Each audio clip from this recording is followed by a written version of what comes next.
বিসমিল্লাহির রহমানির রহিম। আসসালামু আলাইকুম ওরহমতুল্লাহি ওবারাকাতুহ।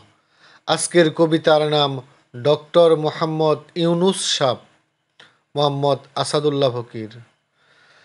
বাংলার মায়াবী রূপ তার চেহারায় প্রকাশ পায়, কত সরল মুখের বাসা বেশভূষণে মন ছুঁয়ে যায়।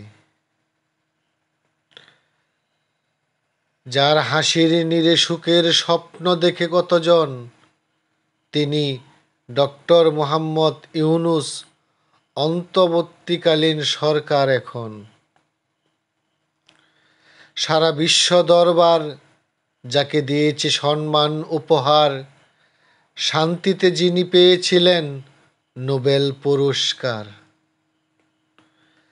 এখন তাকে কেউ বলে সুদখোর, কেউ বলে দালাল, এদেশের রাজনীতি দেখি তার জন্য হলো কাল। সরল তার বাচন ভঙ্গি, নিখুঁত তার লেকচার, তাই কারো চোখের মণি, কারো কাছে গাদ্দার। তিনি বলেন, দেশকে চালাতে সবার সহযোগিতা দরকার।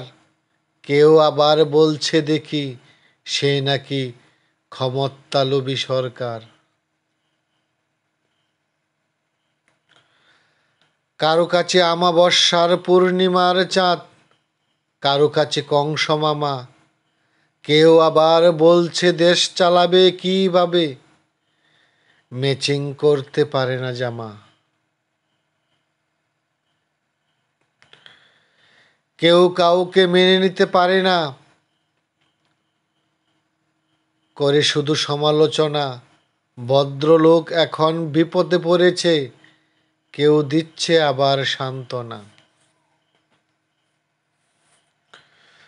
আমি জানি না কার মনে কি, তাই করি না কারো সমালোচনা।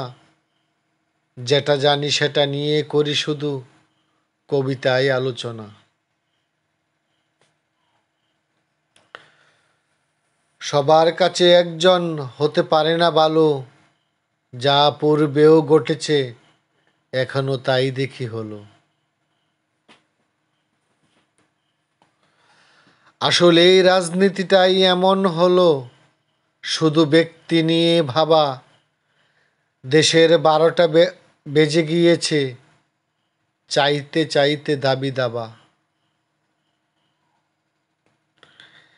এই রাজনীতি কি ওনার জন্য বয়ে আনবে অভিশাপ? জানি না কি ভাবছেন প্রধান উপদেষ্টা ডক্টর মোহাম্মদ ইউনুস সাব।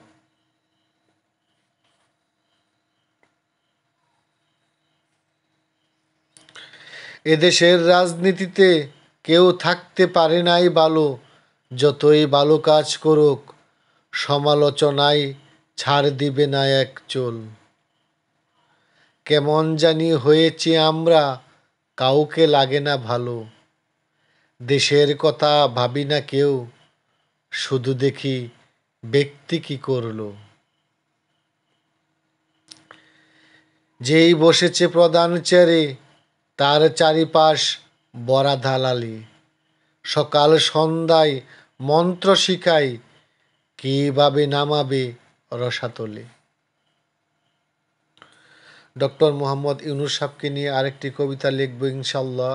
কোনো ব্যক্তির ব্যক্তিগত চরিত্র নিয়ে কথা না বলে আসুন দেখি জনগণের জন্য কে কতটুকু ভালো কাজ করেছে, এমনকি দেশের ভালো কী করেছে। আর আমি কারো পক্ষে সাফাই গাইতে কবিতা লিখি না, শুধু মানুষের কথাগুলো উপস্থাপন করিতেছি।